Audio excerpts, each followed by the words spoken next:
Hello students, चलिए start करते हैं चैप्टर 6 लाइंस एंड एंगल्स का इंट्रोडक्शन।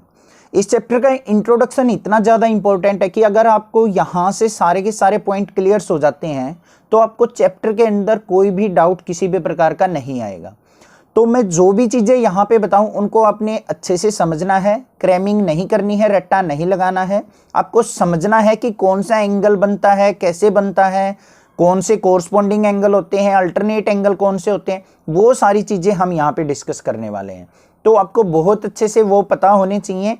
1 मिनट में देखते ही आपको पता लग जाना चाहिए कि ये कौन से एंगल है, या फिर और कोई प्रॉपर्टी जो मैं यहाँ पे बताऊँगा वो आपको अच्छे से समझ में आ जानी चाहिए। तो हमारा जैसे चैप्टर का नाम है लाइन्स एंड एंगल, तो सबसे पहले बात कर लेते हैं लाइन क्या चीज़ होती है, इसकी डेफिनेशन की बात करते हैं। एक लाइन क्या होती है? ए लाइन विद 2 एंड पॉइंट्स, जिसके 2 एंड पॉइंट हो वो क्या जनरेट करती है? एक लाइन जनरेट करती है। जैसे मान लिया एक पॉइंट ये है, एक पॉइंट ये है, इन दोनों को हम ज्वाइन कर दें तो क्या बन गई? ये एक लाइन बन गई। ये आपको अच्छे से पता है, प्रीवियस चैप्टर में भी पढ़ के आए हैं हम। तो कोई भी लाइन हो उसके 2 एंड पॉइंट्स होते हैं और इसी के बीच में से अगर हम कोई पोर्शन कट करते हैं तो ये कहलाता है हमारा लाइन सेगमेंट। क्या कहलाता है? ये हमारा लाइन सेगमेंट। सेगमेंट का मतलब होता है कोई पोर्शन। तो लाइन के अंदर से कुछ टुकड़ा काट दिया, कुछ पार्ट कट कर दिया हमने, तो उसको कहेंगे लाइन सेगमेंट। आई होप आपको लाइन के बारे में अच्छे से पता चल गया है। नेक्स्ट बात करेंगे हम एंगल की। एंगल क्या चीज होती है? तो एंगल्स की अगर डेफिनेशन की बात करूं मैं, तो हमारे पास डेफिनेशन जो है वो है when 2 lines originate from same end point then they form angles. इसका मतलब समझो क्या कहा है। व्हेन 2 लाइंस, जब 2 लाइनें ओरिजिनेट मतलब प्रोड्यूस होती हैं, उत्पन्न होती हैं, स्टार्ट होती हैं फ्रॉम सेम एंड पॉइंट, एक ही एंड पॉइंट से, तो वो एंगल फॉर्म करती हैं। कैसे एंगल फॉर्म करती हैं अभी देख लेते हैं। मान लिया हमारी एक लाइन ये है, इसी पॉइंट से क्या किया, एक लाइन और जनरेट हो गई हमारी, तो ये दोनों लाइन क्या करेंगी? एक एंगल फॉर्म करेंगी, दोनों एक दूसरे के ऊपर। तो जो ये एंगल फॉर्म होता है वो हमारा 30 डिग्री भी हो सकता है, 60 भी हो सकता है, 45 भी हो सकता है, 90 भी, ग्रेटर देन 90 भी। तो बहुत सारे एंगल बन सकते हैं हमारे। उन एंगल के बेसिस पे ही हम टाइप्स ऑफ एंगल को यहाँ पे स्टडी करेंगे। तो आपको एंगल का तो मतलब पता चल गया है कि जब एक लाइन दूसरी लाइन से क्या करती है, कुछ इंक्लिनेशन बनाती है, इंक्लाइंड होती है, तो वो क्या करती है? एक एंगल फॉर्म करती है। अब टाइप्स ऑफ एंगल की बात करें हम यहाँ पे, तो हमारे पास कौन कौन से एंगल आते हैं वो देखते हैं। तो सबसे पहला एंगल जो आता है वो आता है हमारा एक्यूट एंगल। एक्यूट एंगल होता क्या है? When angles are less than 90 degree.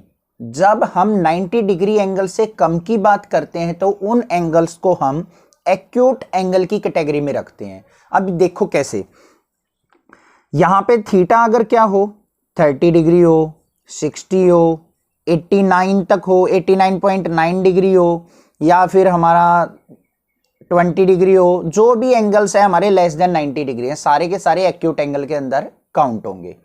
ठीक है। उसके बाद बात करते हैं हम राइट एंगल की। राइट एंगल क्या होता है?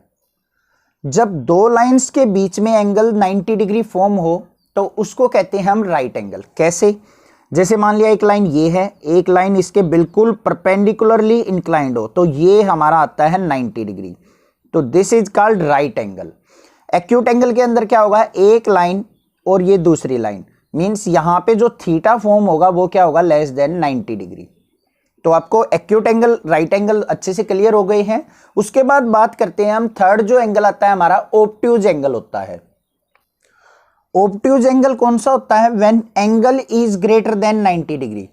जब हमारा एंगल 90 डिग्री से ग्रेटर हो जाए तो उस एंगल को हम ऑब्ट्यूज एंगल कहते हैं।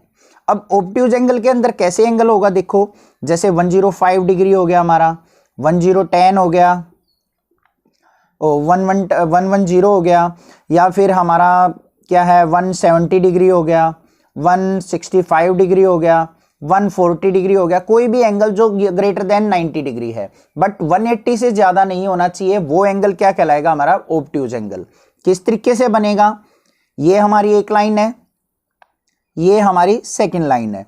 तो इस तरीके से जो एंगल होगा थीटा ग्रेटर देन 90 डिग्री और called obtuse angle.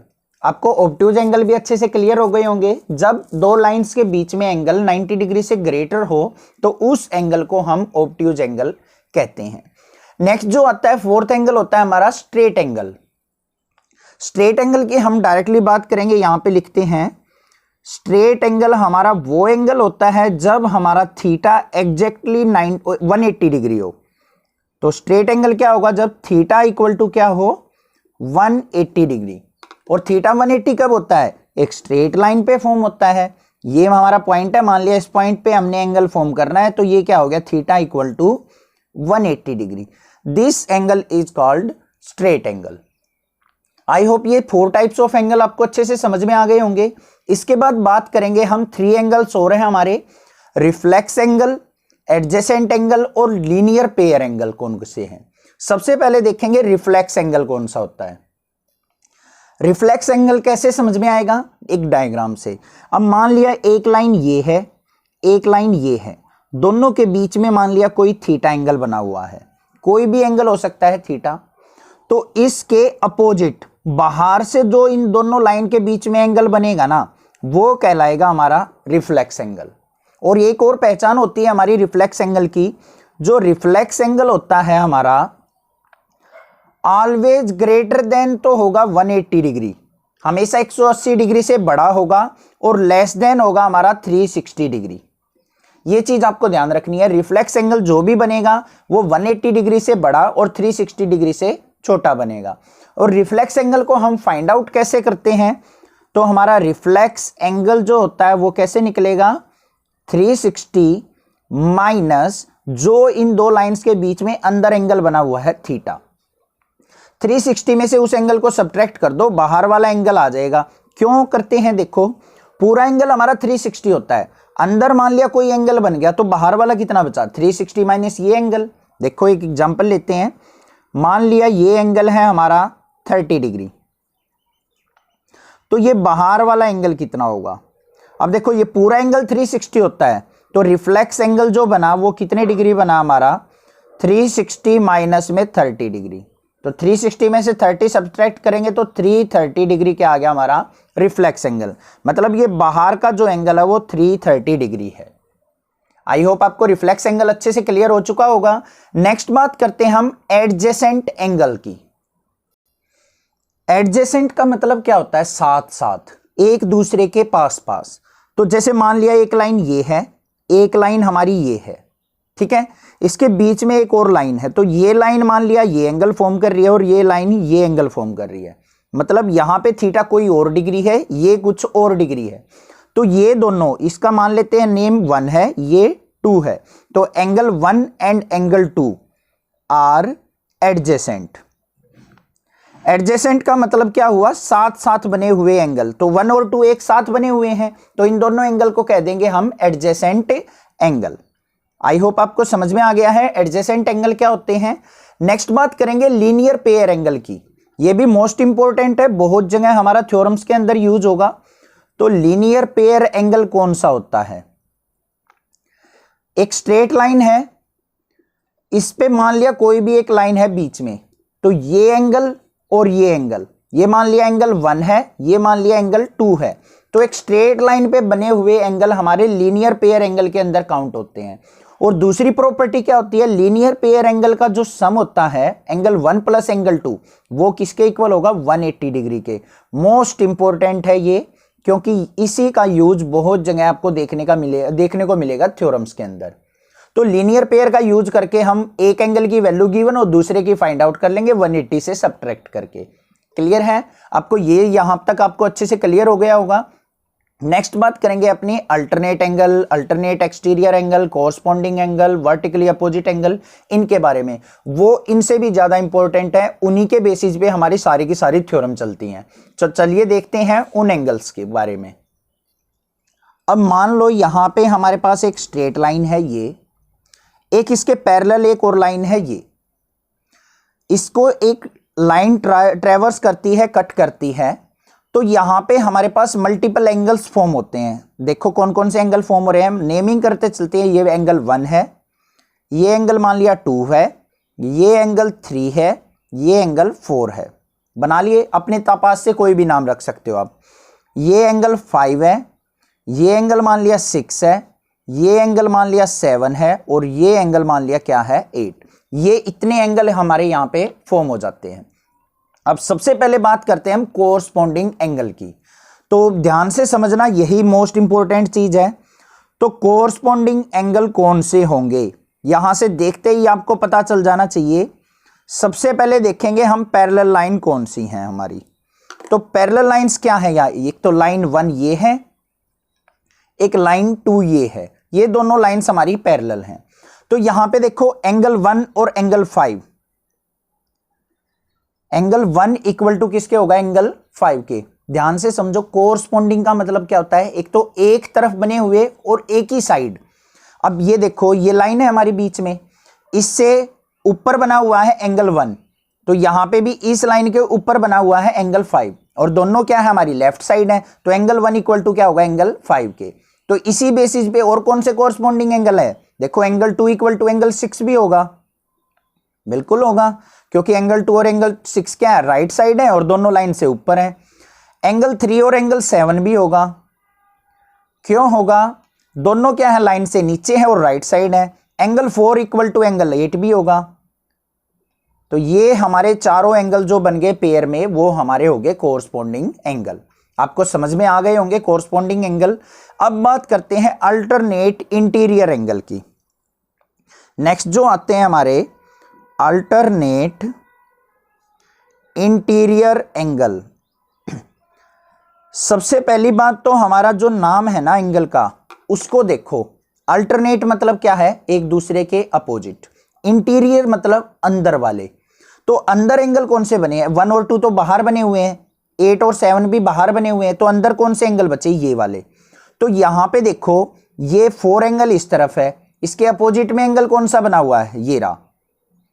Angle 4 equal to किसके होगा, एंगल 6 के। तो यहां पे लिखेंगे angle 4 equal to angle 6, angle 3 equal to angle 5। I hope आपको समझ में आ गया अल्टरनेट इंटीरियर एंगल क्या होंगे। 4 और 6 अपोजिट में भी हैं और एक लाइन के अंदर है, मतलब दोनों लाइंस के अंदर है, इंटीरियर है। और 3 इक्वल टू 5 के। अब बात करेंगे अल्टरनेट एक्सटीरियर एंगल की। सेम नाम है, अल्टरनेट मतलब अपोजिट है, बट क्या है, outside the lines. Alternate exterior angle. अब ये आपको 1 मिनट में पता लग जाना चाहिए। तो ये देखो 3, 4, 5, 6 तो अंदर वाले थे, बाहर वाले एंगल कौन से हैं, एक्सटीरियर बोल रहा है ना, 1, 2, 7 और 8। तो 2 का अपोजिट क्या है 8, 1 का अपोजिट क्या है 7। तो ये एंगल हो जाएंगे 1 equal to angle 7, angle 2 equal to angle 8। तो ये आ गया अल्टरनेट एक्सटीरियर एंगल। अब आपको कोई भी डाउट नहीं होगा इनके अंदर। नेक्स्ट बात करते हैं हम वर्टिकली अपोजिट एंगल। मान लिया 2 लाइंस एक दूसरे को कट करती हैं, तो ये एंगल जो होगा इसके इक्वल होगा, मतलब ये एंगल 1, ये एंगल 2, ये एंगल मान लिया क्या है 3 है, ये एंगल 4 है। तो एंगल 1 इक्वल टू क्या होगा, एंगल 2 के, और एंगल 3 इक्वल टू क्या होगा, एंगल 4 के। और एक चीज, इन दोनों को हम क्या लिखेंगे, vertically opposite angle. Vertically opposite angle. I hope ये भी आपको समझ में आ गया होगा। अब एक छोटी सी और बात कर लेते हैं हम यहां पे। जो एंगल 3 और एंगल 6 हैं, इंटीरियर हैं और एक साइड बने हुए हैं, तो एंगल 3 और एंगल 6 इन दोनों का सम क्या होगा, एंगल 3 प्लस एंगल 6 किसके इक्वल होगा, हमारा 180 डिग्री के। इस तरफ भी एंगल 4 प्लस एंगल 5 किसके इक्वल होगा, 180 डिग्री के। ये प्रॉपर्टी भी आपकी बहुत जगह यूज होती है। 2 पैरेलल लाइंस के बीच में इंटीरियर सेम साइड एंगल का सम जो होता है 180 डिग्री होता है। तो एंगल 4 प्लस 5 ना, ये 180, 3 प्लस 6 180 डिग्री। आई होप ये चीजें आपको अच्छे से क्लियर हो चुकी हैं, इन एंगल्स के बारे में पता लग चुका है। अब 2-3 चीजें और छोटी छोटी बची हैं, उनको और हम डिस्कस कर लेते हैं।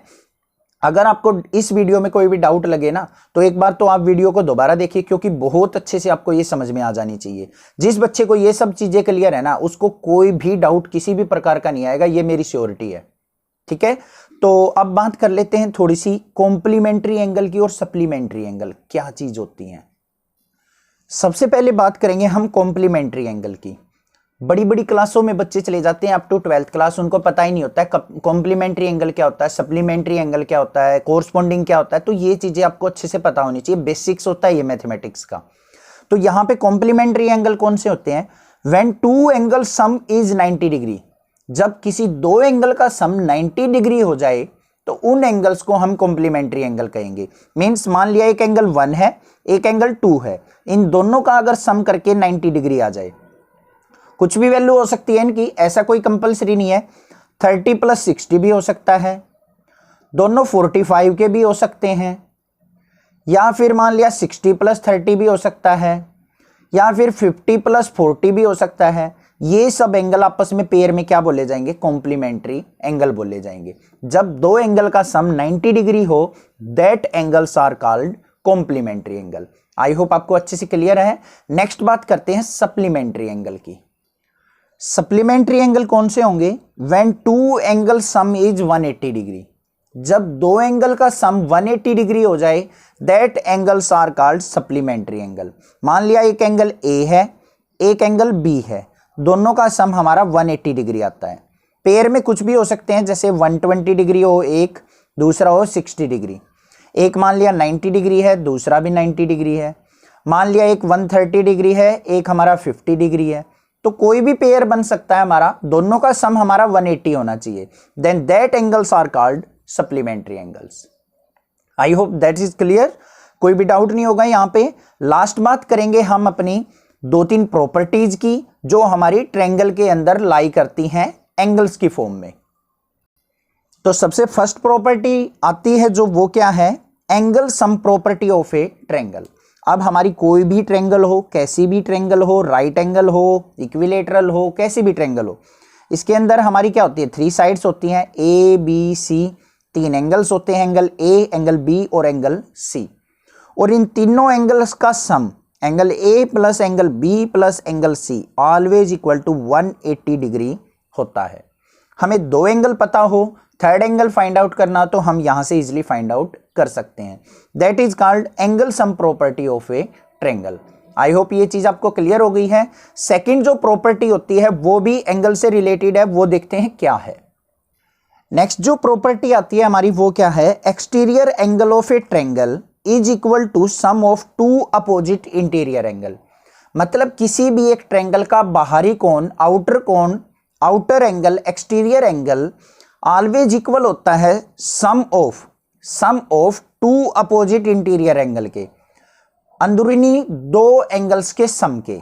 अब इसको हम एग्जांपल से समझेंगे, वहां से अच्छे से क्लियर होगा। मान लिया हमारे पास एक ट्रायंगल है, ये यहां पे एंगल बना है एंगल 1, ये एंगल है मान लिया एंगल 2, और ये एंगल मान लिया क्या है? एंगल 4, और ये है एंगल 3। क्लियर है? अब एक्सटीरियर एंगल कौन सा? एक्सटीरियर मतलब बाहर बना हुआ, बाहर कौन सा एंगल बना? एंगल 4। तो ये जो बाहर वाला एंगल होता है ना, वो ऑलवेज इक्वल होता है अपोजिट 2 इंटीरियर एंगल के सम के। इसके अपोजिट कौन से हैं? 1 और 2, दोनों इंटीरियर एंगल है, मतलब अंदर बने हुए हैं, इन दोनों के सम के। तो एंगल 1 प्लस एंगल 2। तो हमेशा एंगल 1 प्लस एंगल 2 का जो सम होगा वही हमारा एक्सटीरियर एंगल का सम होगा। एक एग्जांपल ले लेते हैं। मान लिया हमारे पास ये मान लिया हमारा है 30 डिग्री, ये है मान लिया 60 डिग्री, 60 नहीं मान लिया ये है 70 डिग्री। तो 30 और 70 कितना बन गया? 100। तो ये हमारा जो होगा वो 100 डिग्री का एंगल होगा। ये एग्जांपल बताया मैंने। तो इन दोनों एंगल का सम हमारा एक्सटीरियर एंगल के सम के इक्वल होगा। दैट इज द प्रॉपर्टी जो हमने यहां पे डिस्कस की है। कोई भी डाउट आपको किसी भी प्रकार का कहीं पे लगता है तो आप मुझे कमेंट करके बता सकते हैं। अदरवाइज ये वीडियो आपको बहुत अच्छे से आनी चाहिए, तभी आपको 6 चैप्टर टिप्स पे हो जाएगा। तो अगर आपको ये अच्छे से समझ में आ गया है तो हम मूव ऑन करेंगे अपनी एक्सरसाइजेज के ऊपर। लिंक आपको डिस्क्रिप्शन में मिल जाएगा, प्लेलिस्ट पे जाइए आप चैनल की, वहां से आप देख सकते हैं अपने सारे के सारे चैप्टर क्लास 9th के। और क्लास 6 से लेकर 12 तक के बच्चों को प्लीज़ इस चैनल को शेयर कीजिए, उसके लिए आपका बहुत बहुत थैंक्स, क्योंकि क्लास 6 से लेकर 12 तक की वीडियो मैं यहाँ पे अपलोड कर रहा हूँ। तो आप सभी बच्चों की हेल्प कीजिए और आप इस चैनल की सपोर्ट करने के लिए आपका बहुत बहुत थैंक यू स्टूडेंट्स।